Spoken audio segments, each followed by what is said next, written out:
memang Al-Quran itu nih Bang Edis nih ya. Kalau misalnya nih ya, tadi kan saya nanya ya, tadi kan kalau misalnya Bang Edis bilang Nabi Muhammad itu berdosa, maka apa dosanya? Saya tanya dulu itu. Kalau misalnya tadi cuma mengharamkan, tadi ya, sudah saya jelaskan. Kita tampilkan nih, kita bacakan. Ya. Saya nggak mau ngomong-ngomong sendiri nih, saya harus bacakan tafsirnya. Nih, di sini menurut Mujahid, ya, Sufyan Ats-Tsauri, Ibnu Jarir, bla bla bla dan seterusnya. Yang dimaksud dengan memberikan pengampunan dalam ayat ini adalah mengampuni dosa-dosa Rasulullah sebelum dan sesudah beliau menjadi Rasul. Ya kan? Mengatakan bahwa Allah menjadikan penaklukan kota Mekah dan seterusnya. Ini ada nih. Sebelum Muhammad jadi Rasul, diampuni dosa-dosanya, dan sesudah jadi Rasul diampuni dosa-dosanya. Nah, salah satu dosa yang dilakukan Muhammad, nih, menurut Al-Quran, Bang, Muhammad tuh didapati orang yang sesat. Anda tahu? Kan banyak nggak tahunya. Makanya teman-teman kalau nyantri di pondok banyak nggak tahunya. Kalau nyantri di TV banyak tahunya. Jangan kayak gitu dong. Ayo lanjutkan saja. Sebentar, saya tunjukkan ya. Surat Ad-Duha ayat yang ke-7. Nih, Muhammad itu didapati sebagai orang yang dolan. Dolan itu kan sesat artinya. Nih, perhatikan. Wa wajaqada dolan fahada. Ya, dan dia dapati kamu sebagai, nah ini cuman terjemahannya biasa Bang, dipelintir. Bingung. Nah, tapi kalau kita baca tafsir-tafsirnya ya, nih perhatikan ya. Kita baca tafsir yang punya kita aja, Kementerian Agama ya. Kementerian Agama Republik Indonesia nih.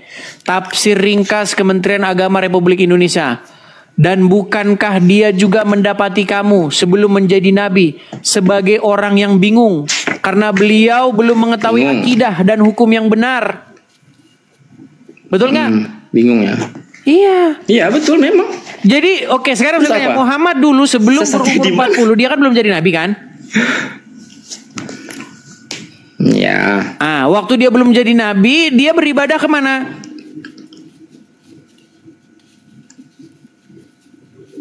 Bersama dengan kaumnya, betul? Orang-orang Quraisy, betul? Yang pasti tidak menyembah berhala. Oke, orang-orang Quraisy di Ka'bah ngapain? Kalau itu ya udah pasti menyembah berhala, tapi kalau Rasulullah bukan menyembah Muhammad berhala. Ikut nggak pada waktu itu bersama dengan mereka? Tidak. Gimana? Saya tunjukkan ayatnya bahwa Muhammad gimana? itu orang ada bukti sejarah. Baik. Saya tunjukkan ya. Lah. tadi bagaimana Abang Muhammad bilang, ini bingung. Itu sebelum dia jadi nabi. Taruh nih. Ini Muhammad sebelum jadi nabi, dia itu sudah bersama-sama dengan orang-orang Quraisy di Ka'bah. Bahkan dia mendamaikan puak-puak yang berkelahi. Karena apa? Karena mereka bersitegang siapa yang berhak meletakkan batu Hajar Aswad. Nih, ini gambar Muhammad. Betul, nih. Dia mendamaikan bani yang bertikai. Jadi Muhammad itu dia termasuk aktivis di Ka'bah.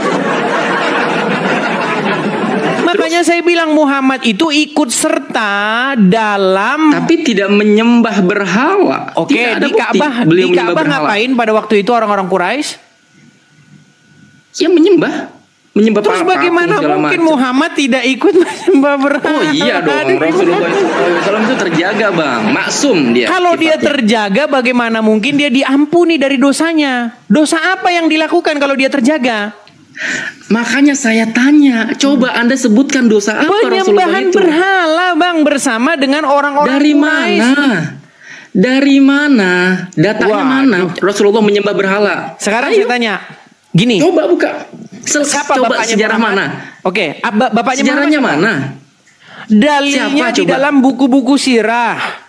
Di dalam buku-buku sirah Nabawiyah disebutkan ini nih, bahwa makanya gini ya Bang Edis ya. Dari tadi kan Bang Edis bilang Muhammad itu dosa. Saya tanya dosanya mana? Terus Muhammad itu sesatnya di mana? Terus kalau misalnya Rasulullah SAW dahulu, misal kita katakanlah menyembah berhala, belum datang kepada beliau, itu wahyu dari Allah. Jadi segala sesuatu itu namanya masa fatrah.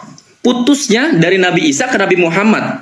Segala sesuatu yang belum diturunkan Rasulullah Shallallahu Alaihi Wasallam, belum ada di sana dakwah, itu terbebas dari dosa. Baik. Meskipun dia menyembah batu, menyembah matahari, menyembah pohon, tapi ketika ada Rasulullah Shallallahu Alaihi Wasallam, ada Rasul di sana, ada utusan Allah, barulah di situ ada hukumnya. Saya jawab. Suatu ketika Muhammad pernah ditanya, wahai Rasulullah, di Umur berapa tuh? manakah ayahku? Oh, udah Rasulullah ya, udah Rasulullah. Ya, udah nabi dia. Wahai Rasulullah, di manakah ayahku? Oke. Dia bilang di neraka, kata Muhammad kan. Lalu pulanglah orang itu dengan sedih. Lalu dipanggil lagi, hei, sini. Sesungguhnya ayahku dan ayahmu di neraka. Pernah dengar hadis itu? Ya. Kalau memang ayah Muhammad hidup dalam masa fatroh, masa kekosongan, tidak ada nabi, tidak ada utusan, dan dimaklumkan, maklum karena mereka menyembah berhala, bagaimana mungkin dihukumi neraka oleh Muhammad? Udah. Silakan.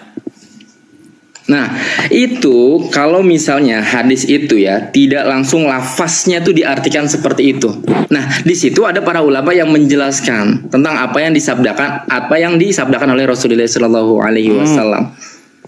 Jadi bukan berarti lantas Rasulullah Shallallahu Alaihi Wasallam bilang ayahmu dan ayahku di neraka lantas diputuskan ayahnya di neraka, Bang. Lalu itu sudah ada lagi yang namanya masa fatroh tadi yang saya bilang itu. Gimana ini makin muter-muter ini Bang Santri.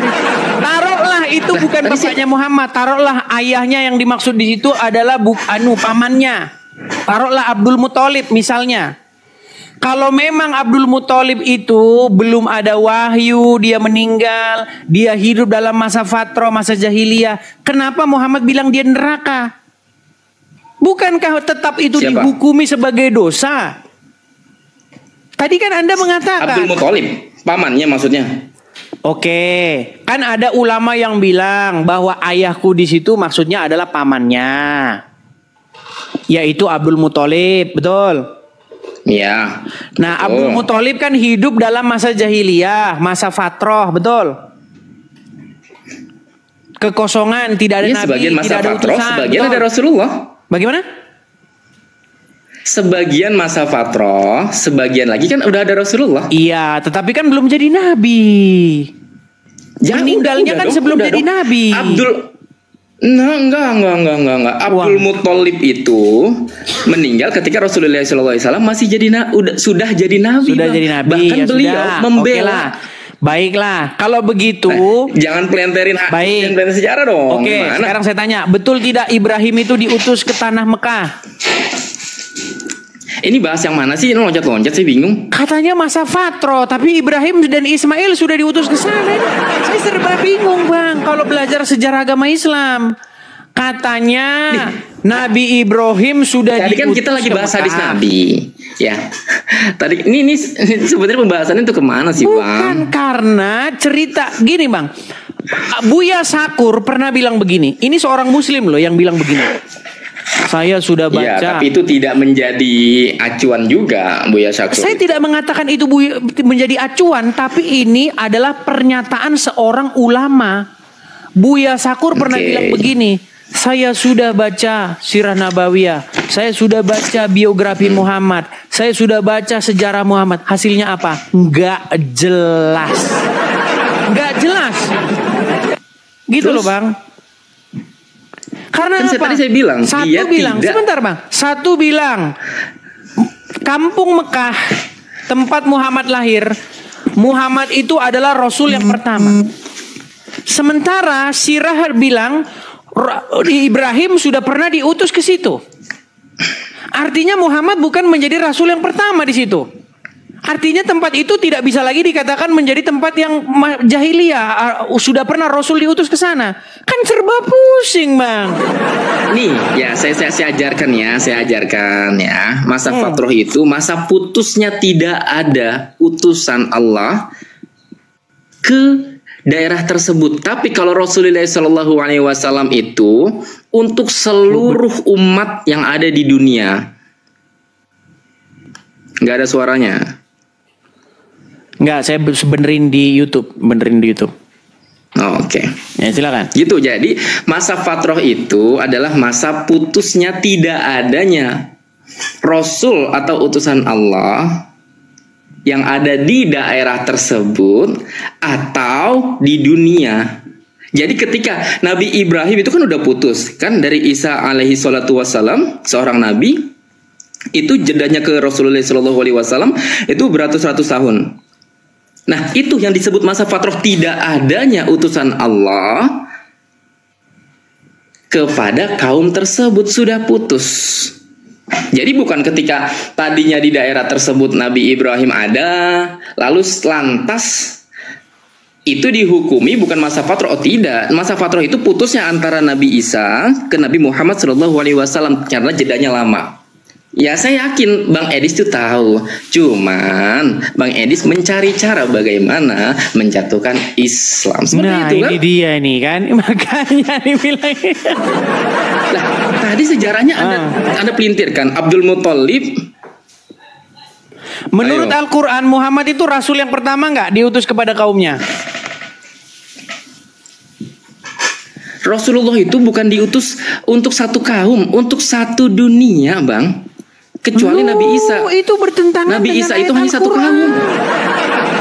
Bang, adakah seorang rasul diutus kepada kaum yang berbahasa lain? Menurut Quran, ada nggak rasul diutus kepada satu kaum? Ini taruh nih Bang nih. Jadi tuh saya bingung gitu ya. Ini pembahasannya tuh nggak secara apa ya, nggak secara runut gitu. Tadi nih, saya tunjukin ya dalilnya, sekarang bahas Bang, ya. itu. Tadi kita belum meyakinkan bahwa Abdul Muthalib itu sebenarnya masa fatroh atau bukan. Kita tuh harus kalau misalnya diskusi ya, ada goalsnya juga. Oh oke, berarti pembahasan ini sudah terjawab. Oh oke, berarti kesimpulannya seperti ini. Meskipun kita berdua tidak ada kesepakatan, itu nggak apa-apa. Oke, sekarang begini. Ayah Muhammad siapa namanya? Abdullah. Betul tidak? Ketika Muhammad lahir, Muhammad itu ditebus dengan sekian ratus onta supaya dia bebas dipersembahkan kepada berhala di Ka'bah. Tidak. Waduh. Ternyata abang ini santri. Nah, ini pembahasannya beda lagi. Ini oke. Pembahasannya beda lagi, saya bingung, Bang. Bukan. Itu menjadi bukti bahwa Muhammad itu. Gini, Bang, sebentar. Sebenarnya, Bang, keluarga Muhammad dulu, Bang. itu Ini adalah jadinya kayak gini nih. Ya, taruh, Bang Edis. Sorry. 1 menit. Bang Edis tadi nanya dari pertama sampai ke berapa nih pertanyaan ini? Jadi istilahnya kalau bisa saya jawab, Bang Edis cari lagi nih, nggak mutusin dulu nih, selesai atau enggak nih. Tadi kan soal lima yuharimu, kenapa engkau mengharamkan? Terus lagi jatuh ke Nabi Isa, jatuh lagi ke masa fatroh. Iya, kita kan sudah lari kemana-mana. Nih saya tunjukkan dalilnya ya. Anda kan banyak nggak taunya nih. Saya tunjukkan dalilnya nih. Kisah Nabi Muhammad dan Abdul Muthalib tebus Abdullah dengan 100 onta. Nih ya, saya bacakan. Nih ya, perhatikan ya. Saya bacakan. Bukan saya nggak nyambung, Bang. Memang ini di Bang Edis nih pertanyaan loncat-loncat. Lu sebentar nih. Jadi istilahnya saja penuhnya ya. Sudah terjawab. Sudah tampilkan terjawab. penuhnya ya. Oke. Nih, perhatikan ya nih. Dikutip dari nih buku dan seterusnya nih ya. Kisah ini berawal dari mimpi Abdul Muthalib. Ini memang panjang nih. Intinya Bang yang saya bilang tuh apa? Muhammad itu dulu dia itu hampir dia itu dipersembahkan. Nih. Hampir. Iya, makanya ayahnya Muhammad, Abdullah itu menebus Muhammad dengan beberapa ekor unta. Oke. Ini panjang sih, saya tampilkan ya. Aduh, nih. Bentar ya. Memang kalau dibaca sejarahnya itu pasti kebenaran, Bang, yang ada. Makanya Anda tidak bisa membaca semuanya. Sebentar. Inti sarinya yang mendiskreditkan. Ya memang panjang. Saya akan tampilkan. Sayang sekali ini Ini ceritanya panjang.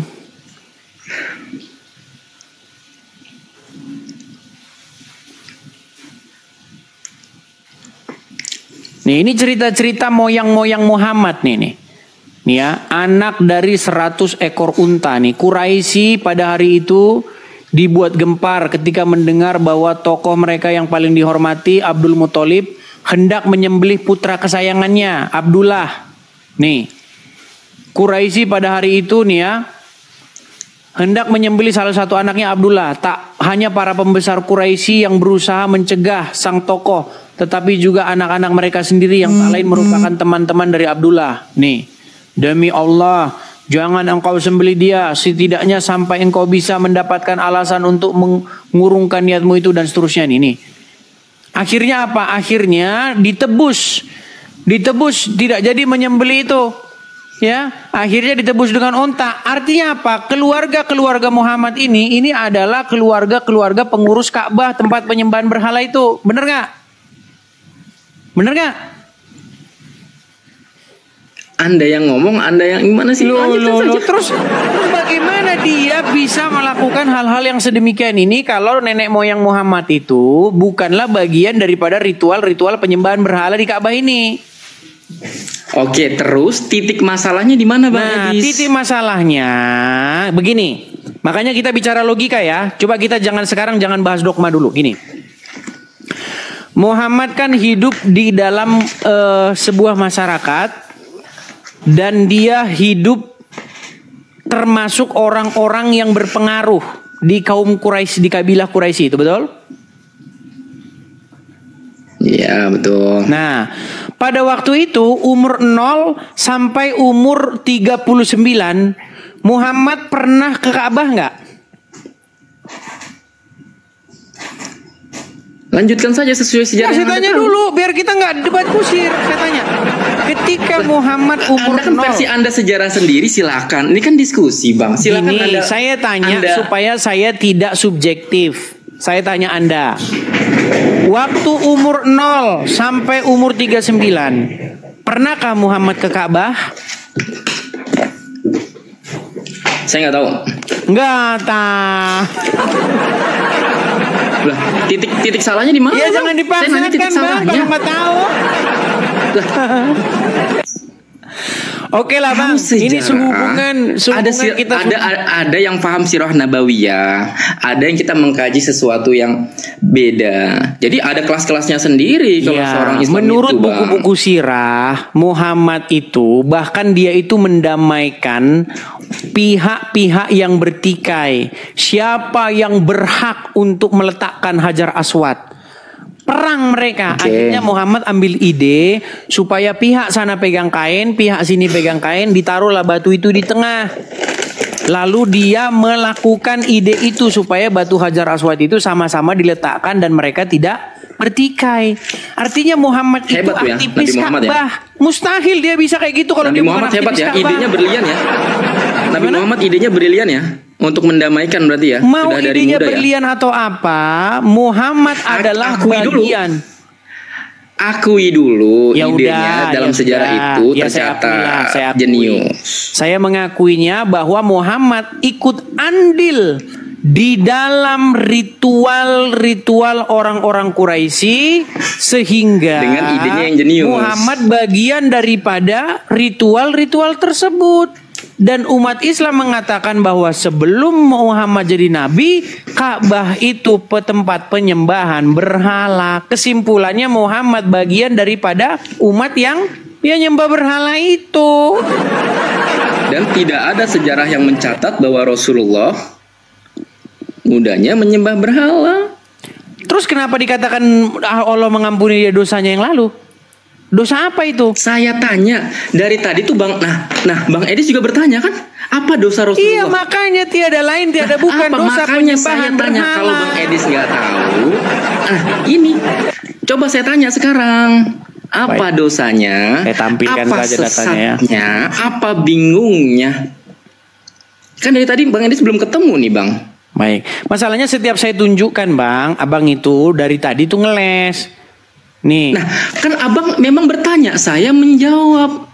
Kalau ditafsirkan, ya seperti apa? Ditafsirkan oleh seseorang yang nggak tahu Saya tidak pernah maksud menafsir. dan tujuannya.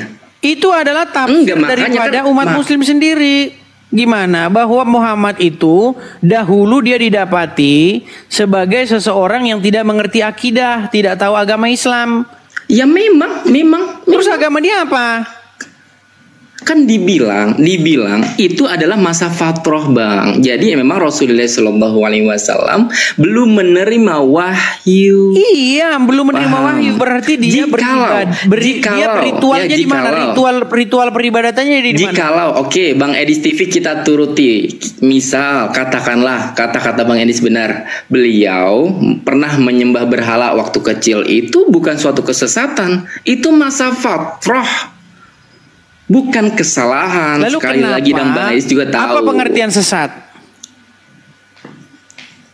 Ya silakan tafsirkan sendiri. Sesat itu apa? Sesat Makanya adalah tadi saya bilang orang apa sesatnya Rasulullah? Terserahlah definisinya apa. Makanya saya mau nanya, apa sesatnya Rasulullah? Apa dosanya Rasulullah? Apa kebingungan Rasulullah? Nah, dari tadi itu kita tidak terjawab, dan sudah saya jawab semuanya. Oke lah, baiklah. Intinya yang saya maksudkan begini, Bang. Artinya di situ Al-Quran dengan tegas mengatakan bahwa dia diampuni dari dosanya yang telah lalu. Saya tanya kepada Anda, apa dosanya yang telah lalu? Anda bilang Muhammad tidak berbuat dosa. Sementara jelas Muhammad hidup dalam satu kabilah orang-orang penyembah berhala. Dan Bang Edis juga nggak tahu dosanya apa. Mustahil Muhammad umur 0 sampai 39 tidak pernah ke Ka'bah. Karena di dalam riwayat disebutkan dosanya menyembah berhala gitu, kata Bang Edis, dosanya menyembah berhala gitu maksudnya. Enggak, saya tanya, berarti kata Bang Edis dosanya menyembah berhala? Ya jelas lah, terus apa? Oke, kan Bang Edis tadi tahu masa fatrah itu. Terus kenapa dihukumi dosa? Kalau memang itu masa fatrah itu adalah masa ini. Masa fatrah itu kan kalian yang buat-buat. Siapa yang bilang dosa? Al-Quran kan abang yang ini sendiri. Di situ dikatakan nggak Rasulullah karena Rasulullah menyembah berhala? Kalau gitu dosa apa? Yang dilakukan dosa apa? Nah, maka itu saya tadi tanya, kalau kata Bang Edis dosa apa? Kalau dosa itu setelah Rasulullah Shallallahu Alaihi Wasallam itu menjadi Rasulullah, terus membuat kezaliman, itu baru yang namanya dosa, Bang. Oke, Anda pernah tahu Muhammad sujud bersama-sama dengan orang-orang para penyembah berhala menurut Al-Quran? Tidak. Waduh. Nah, gimana ini masih sih? Banyak sekali, Bang. Beda lagi pembahasannya. Besok saya angkat tema itu. Tapi yang tadi enggak, tar dulu. Bang Edis juga segalanya nggak tahu. Loh. Tadi saya nanya ya, ini saya urutkan Bang pertanyaan-pertanyaan yang Bang Edis juga sudah pada istirahat. Gini, besok datang kemari, saya akan angkat sebuah tema di mana ada ayat-ayat setan di dalam Al-Qur'an. Di mana setan telah menginspirasi Muhammad sehingga Muhammad beserta para kaumnya sujud bersama-sama para penyembah berhala. Sujud ngapain? Coba tunjukkan ayatnya. Waduh, ya besok biar umat selalu mantengin channel ini. Makanya jangan lupa follow Edis TV. Ya, tapi Bang Edis di kesimpulan ini juga harus mengakui bahwa Rasulullah otaknya jenius ketika mendamaikan kabilah. Itu besok lah. Oke, Bang ya. Bang Santri, kita lanjutkan lagi besok, oke? Oke. Siap. Oke. Makasih Bang Santri. Selamat malam. Besok saya akan angkat tema itu di mana Muhammad bersama-sama dengan orang-orang penyembah berhala, mereka sujud bersama-sama dan di situ wahyunya dirubah. Oke, selamat malam Bang Santri Tiktok. Terima kasih. Thank you. Bang Edis. Ya, teman-teman nantikan tema itu ya. Nantikan tema berikutnya. Teman-teman ini juga batu saya sudah mulai ngedrop dan habis. Sekali lagi teman-teman di akhir acara, sekali lagi teman-teman ya. Mari teman-teman support pendirian Rumah Apologet di yang tertera di layar ya. Teman-teman yang lagi nonton di YouTube, teman-teman bisa lihat di layar yang ada tulisan berjalan itu. Teman-teman bisa support di situ. Kenapa teman-teman kita perlu mendirikan Rumah Apologet itu? Karena sampai sekarang teman-teman sekalian kita belum punya tempatnya, dalam pengertian tempat yang kita langsung punya gitu ya. Kalau misalnya